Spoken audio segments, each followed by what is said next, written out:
संपन्न हुआ कबीर प्रकट महोत्सव का महासमागम।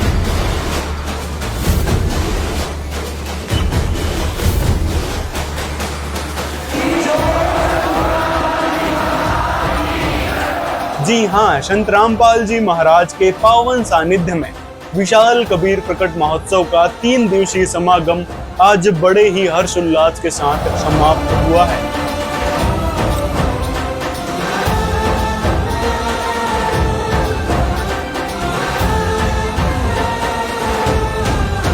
इस समागम में संत गरीबदास जी महाराज के सदग्रंथ साहिब का 3 दिवसीय अखंड पाठ किया गया, जिसमें अमर ग्रंथ साहिब की अमृत वाणियों का पाठ सभी 12 सतलोक आश्रमों के साथ साथ संत रामपाल जी के ऑफिशियल चैनलों पर भी प्रसारित हुआ। इस समागम के उपलक्ष्य में इन सभी आश्रमों में आने वाले श्रद्धालुओं के लिए विशेष प्रकार की व्यवस्था की गई थी, जिसमें रहने, खाने, पीने, सोने आदि की व्यवस्था बिल्कुल निःशुल्क की गई थी। इनकी आकार की कल्पना करें तो इनका आकार इतना बड़ा है कि अगर एक साथ लाखों श्रद्धालु भी अगर आश्रम में उपस्थित हो तो बिल्कुल आराम तरीके से वो यहाँ पर बैठ सकते हैं।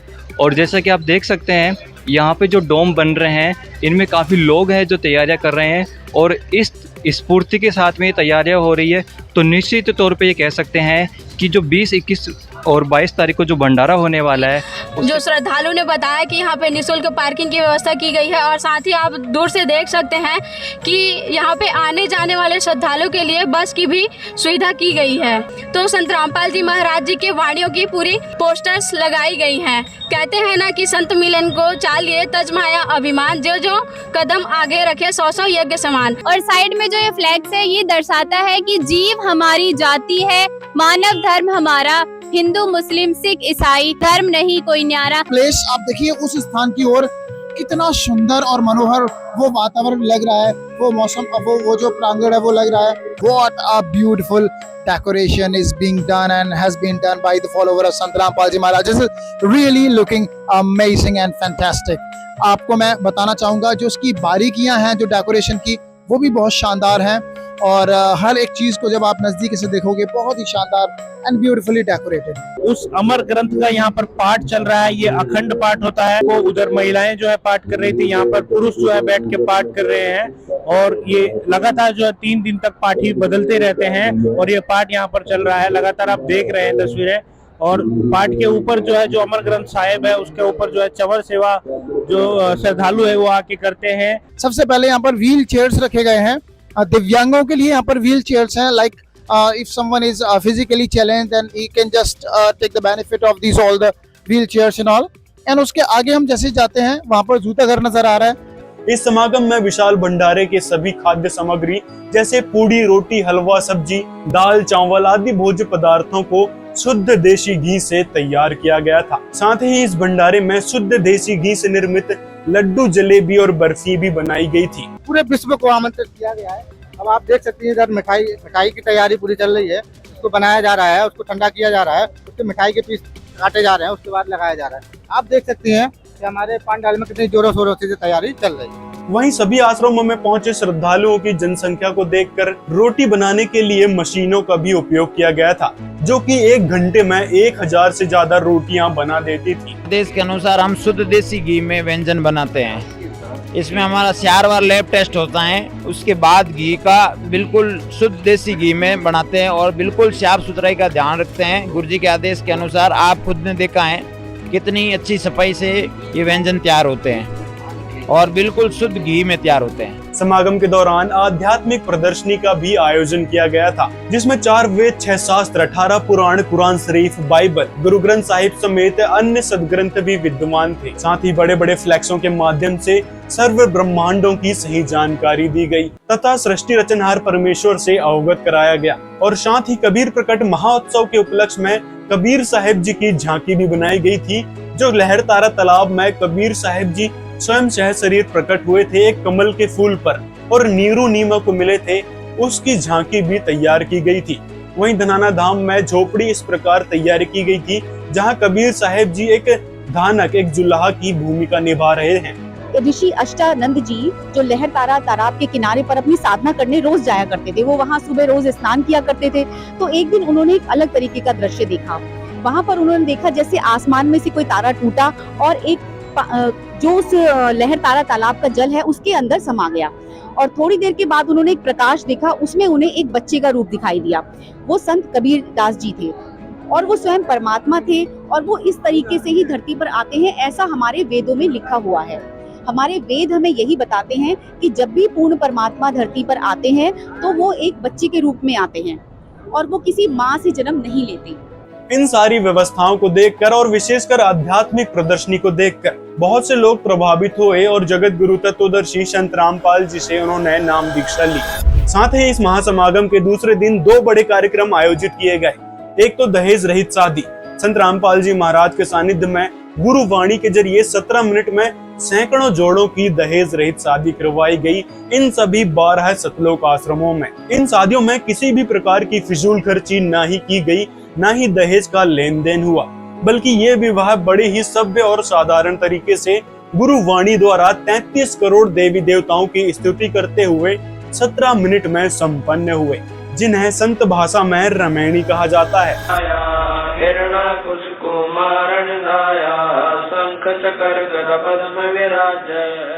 शादी कर चुके इन जोड़ों से हम लगातार बातचीत कर रहे हैं और भी कई सारे जोड़े इनसे बातचीत करते हैं, लेकिन फिर भी इसमें क्या खासियत है जिसको लेकर लोग आपकी इस प्रकार का जो कार्यक्रम उसकी सराहना करें?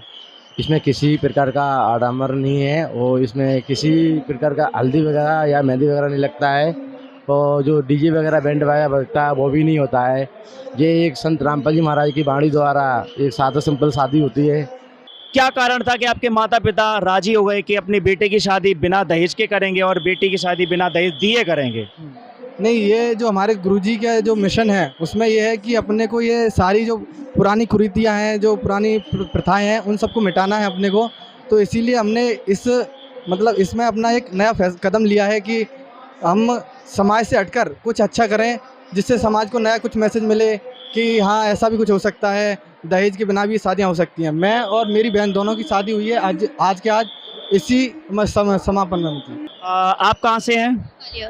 यही वाली मैरिज ज़्यादा है अकॉर्डिंग टू मी। ये मैरिज ज़्यादा अच्छी है? हाँ, ऑब्वियसली ये अच्छी है और इसमें ज़्यादा टेंशन भी नहीं है और वैसे भी अच्छा टेंशन मुक्त शादी है। इसमें दूसरा बड़ा कार्यक्रम था रक्तदान शिविर का आयोजन, जिसमें संत रामपाल जी महाराज के भक्तों ने हजारों यूनिट रक्तदान किया। आप मेरे पीछे देख सकते हैं कि पीछे एक फ्लेक्स बड़ी होर्डिंग लगी हुई है। ब्लड डोनेट कर रहा हूं क्योंकि इसमें देखो सबसे बड़ा रक्तदान ही बताया गया है। जैसे कोई आदमी कोई मरते हुए अगर उनको दान अगर ऐसे रक्तदान मिल जाए मतलब तो उनका कितना बड़ा अपने को परोपकार मिलेगा। मतलब इस चीज़ में देखो कहीं ना कहीं पैसे उसके चक्कर में ब्लड नहीं मिल पाता है। आज हम गुरुजी की दया से हम इतना प्रेरणा मतलब सोचा से हम रक्तदान कर रहे हैं, इसलिए आज हमारी इतनी प्रेरणा हुई कि हम दूसरी बार मैं रक्तदान कर रहा हूँ मालिक की दया से। इसके साथ ही दंत चिकित्सा और नेत्र जांच शिविर का भी आयोजन किया गया था, जिसमें हजारों लोगों ने इसमें भाग लिया।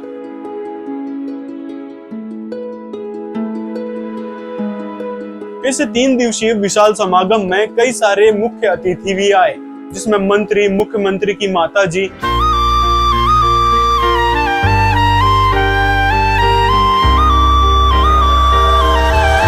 और कई सारे दिग्गज लोगों का भी आना हुआ।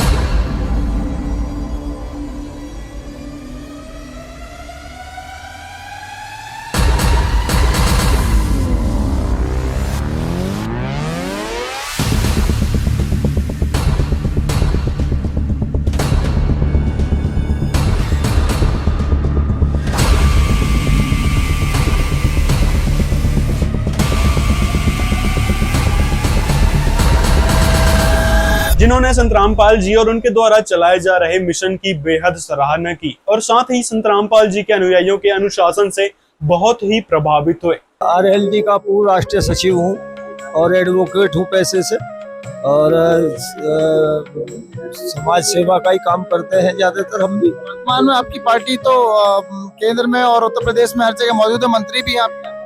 हमारी पार्टी अब उत्तर प्रदेश सरकार में भी सम्मिलित है और केंद्र में भी हमारे राष्ट्रीय अध्यक्ष मंत्री हैं, केंद्र के शिक्षा मंत्री है, कौशल सुधार के स्वतंत्र प्रभार मंत्री हैं। तो आप शिक्षित भी हैं, सामाजिक जिम्मेदारियां भी हैं, और BJP is one of the most popular and famous party in all over world, India as well. लेकिन इसके बावजूद भी आपने संत रामपाल जी महाराज जी के आप आश्रम में आए, आप उनके बारे में ये विचार रखते हैं, ये प्रेरणा सर आपको कहाँ से मिली? ये तो कुदरत की कुछ चमत्कार हुआ कि उन्होंने प्रेरणा कुछ ऐसी आभास हुआ, हम आए और हम सीधे देशराज जी से मिले। कुछ ऐसी अदृश्य शक्ति थी जिन्होंने हमें भेजा और वो उसी प्रेरणा से हमने देशराज जी से मिले। हम इनकी जो बात सुनी और सारी बात सुनने से हम इतने प्रभावित हुए कि हमारा मन खींचा चलाया और आज उसी प्रभाव से हम आश्रम में मौजूद हैं और उनका आशीर्वाद लेने यहाँ हाजिर हैं। उनके रामपाल महाराज जी के चरणों में सत सत प्रणाम करते हैं और सातों खंडों में ये बहुत बिना गुरु के कोई ज्ञान नहीं मिलता, तो इसलिए ज्ञान लेने के लिए आए और बहुत अच्छा लगा। बहुत सुंदर व्यवस्था देखकर, जिस तरह यहाँ लोगों का आना लग रहा, जाना, उनकी व्यवस्था देखकर बड़ी आत्मा प्रसन्न हुई मेरी भी। और खास तौर से मुझे इस रास्ते पर लाने का श्रेय हमारे भाई देशराज जी का है। ये इनकी बात मैंने करीब पौन घंटा इनका जो विचार सुने, मैं उससे प्रभावित होकर आज आश्रम में हाजिर। पर संत रामपाल जी महाराज के इन कार्यक्रमों के बदौलत आप देख पा रहे हैं कि यहाँ पर बहुत सारे युवा हैं, बच्चे हैं, वो उनमें संस्कारिता दिखाई देती है, वो हाथ जोड़ के खड़े हो जाते हैं। तो सर इस विषय में आपका क्या कहना है? देखिए, हमारा समाज जो है वो एक तरह से पश्चिमी सभ्यता कह लीजिए यहाँ पे आ रही है, या एक जिसको हम कहते हैं मॉडर्न की तरफ बढ़ रहा है। उसमें क्या है कि हम अपने बच्चों से हिसाब लगाएं, हम उनको धार्मिक जगह पे नहीं ले जाते, क्लबों में ले जाते हैं, रात को खाना खाने के लिए होटल में ले जाते हैं, घुमाने के लिए पार्कों में ले जाते हैं। हम उनको धार्मिक जगह पे घुमाने के लिए कभी नहीं ले जाते, या सुबह उठ के कभी नहीं कहते कि आप धार्मिक जगह पे जाके मत्था टेको या उस तरह के घर में प्रोग्राम करवाएं। उनसे जब बड़े दूर हो रहे हैं तो उनकी अगली पीढ़ी भी फिर दूर हो जा रही है और पश्चिमी सभ्यता जो आ रही है, जिससे बहुत भारत के अंदर जो है वो एक ये माइनस पॉइंट कह लीजिए, और यही एक परिवार टूटने का कारण भी बन रहा है। लेकिन संत रामपाल जी जिस तरह से कर रहे हैं बहुत अच्छा कार्यक्रम है, लोगों को जोड़ने का, या जो नौजवान हैं उनको सीधे रास्ते लगाने का, या जैसे बिना दहेज के शादियां करना, उसका एक इशारा कि भी जिसने लड़की ही दे दी उसने सब कुछ दे दिया, दहेज बाकी किस बात का है। तो अच्छे समाज के लिए काम कर रहे हैं। सर यहाँ पर आप पहले भी आए हैं आप यहाँ पर, तो यहाँ के व्यवस्थाओं के बारे में, जैसा कि सारा कुछ यहाँ पर हम देख पा रहे हैं कि सारे जो भी सामग्री तैयार की जा रही है बिल्कुल अच्छे तरीके से, शुद्ध तरीके से, देसी घी से बनाई हुई है, तो इस विषय में क्या कहना है? देखिए, यहाँ मैं आता रहता हूँ, पहले भी आता रहता हूँ, भंडारे के अलावा भी आता रहता हूँ, तो यहाँ पे जो व्यवस्था है बहुत अच्छी है। खाना पीना तो शुद्ध है ही, विचार भी शुद्ध हैं।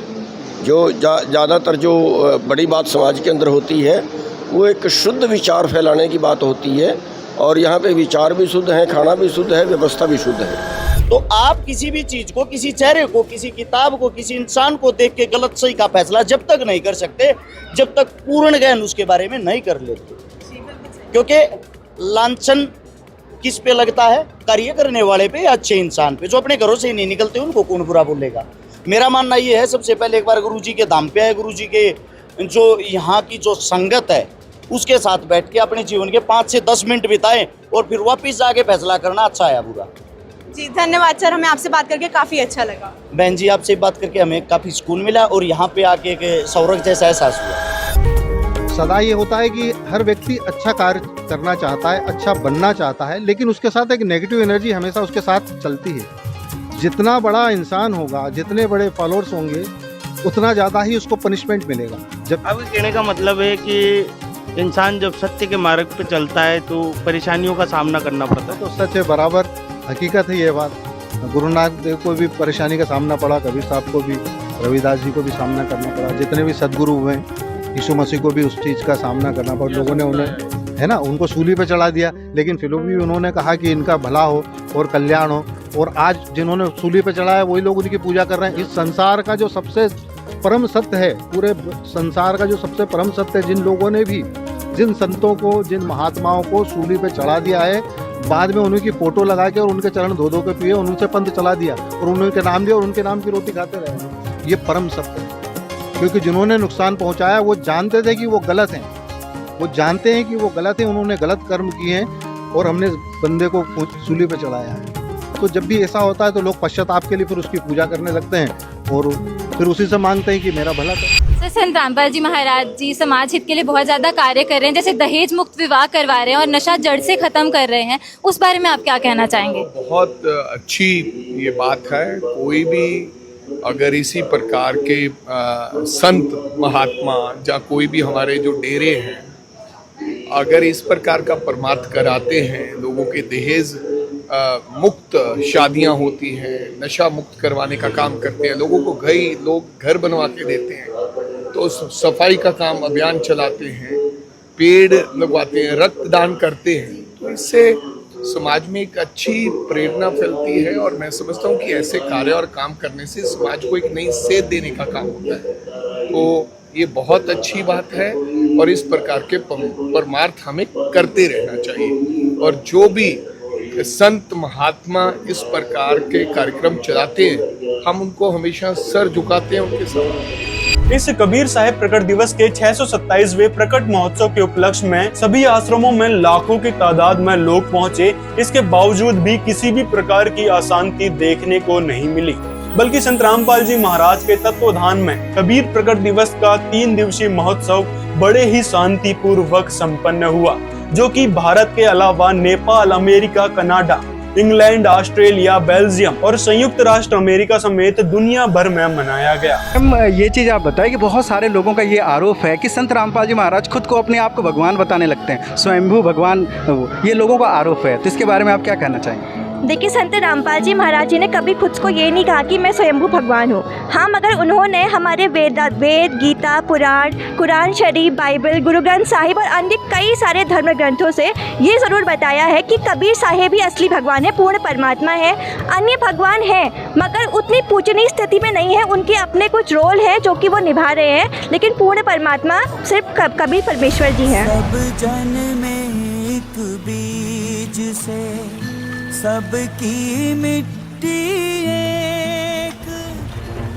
वैसे ये कोई कहानी नहीं, ये कुछ ऐसे लम्हे हैं जिन्हें जीने के लिए हम साल भर इंतजार करते हैं।